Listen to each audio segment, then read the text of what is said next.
বলিউডের এই তারকার ব্যক্তিগত জীবন নিয়ে যত আলোচনা সমালোচনা হয়েছে, আর কোনো তারকাদের নিয়ে হয়েছে কিনা তা নিয়ে সন্দেহ রয়েছে।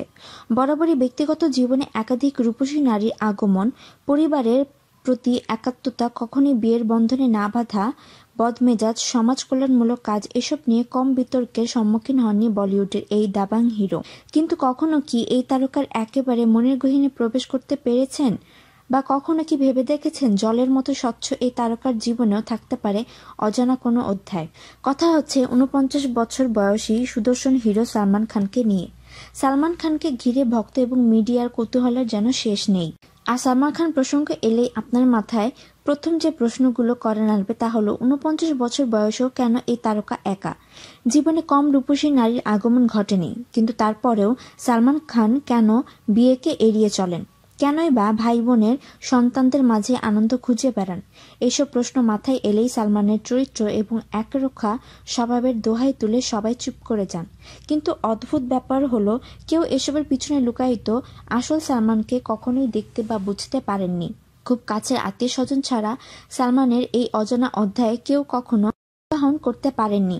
সেই ব্যাপারে সম্প্রতি মুখ খুললেন সালমান খান।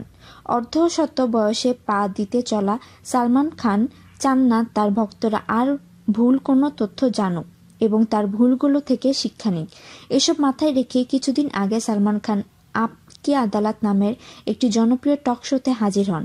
সেখানে জীবনের এই অজানা অধ্যায় তুলে ধরেন। কি নিশ্চয়ই জানতে ইচ্ছে করছে সেই অজানা অধ্যায় সম্পর্কে? তবে একটু শুরু থেকে শুরু করা যাক। ২০০৬ সালে গুজরাটের বিরল প্রজাতির হরিণ চিৎকারা শিকার করার অপরাধে ১ বছরের জন্য জেল খাটেন। একজন তারকার জন্য ১ বছরের জেল কম কষ্টকর নয়। এরপরও আবার ২০১২ সালে ব্ল্যাক বাঘ শিকারের অপরাধে আদালত ৫ বছরের জেলের সাজা শোনায়।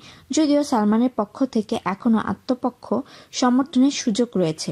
একসময় বলেন, এই ১টি বছর আমি নিজেকে যে কিভাবে শাস্তি দিয়েছি তা বলে বোঝাতে পারবো না। জেলে একাকী জীবন আর জেল থেকে ছাড়া পাবার পর আবারও ২৬/১১ অ্যাটাকের কারণে জীবনযাপন অনিশ্চিত হয়ে পড়ে। এমন অবস্থায় আমি কি করে আমার সাথে আরেকজনের জীবন জড়াতে পারি বলুন? তবে এসব কম বেশি সকলেই জানলেও সালমান এরপর যে জানালেন তাতে অনুষ্ঠানে উপস্থিত সকলের বাকরুদ্ধকর অবস্থা। সালমান যে জানালেন তাতে সালমানের প্রতি সকলের দৃষ্টিভঙ্গি এক নিমিষে পরিবর্তন হয়ে যাবার মতো অবস্থা। তবে শুনুন, সালমান খান ট্রিগেমিনাল নিউরোলজিয়া রোগে আক্রান্ত। এই রোগে আক্রান্ত ব্যক্তির চোয়াল থেকে ক্রমশ অসহনীয় ব্যথা ব্রেইনে পৌঁছতে থাকে। সালমান বলেন, এই ব্যথা যখন শুরু হয় তখন মনে হয় কেউ তার গালে ড্রিল মেশিন দিয়ে ফুটো করে দিচ্ছে। ইউকের এক গবেষণায় বেরিয়ে আসে পৃথিবীতে প্রতি ১ লাখে খুব বেশি করে হলেও ২৭ জন এই রোগে আক্রান্ত হন। আর এই রোগ সাধারণত ৫০ ঊর্ধ্ব বয়স হয়ে থাকে। এই রোগে আক্রান্ত ব্যক্তিরা এতই ব্যথা অনুভব করে যে বেশিরভাগ রোগী ব্যথা সহ্য করতে না পেরে আত্মহত্যা করেন। কিন্তু গত ৭ বছর ধরে এই অসহনীয় ব্যথার সাথে লড়ে যাচ্ছেন সালমান। যদিও গবেষণায় থেকে বেরিয়ে আসা বয়সের আগেই তিনি এই রোগে আক্রান্ত হন। কাজেই এমন রোগে যিনি আক্রান্ত তিনি চাইলেও কি নিজের সাথে কাউকে জড়াতে পারে বলুন? এভাবেই পাল্টা প্রশ্ন ছুড়ে মারেন উপস্থাপকের দিকে।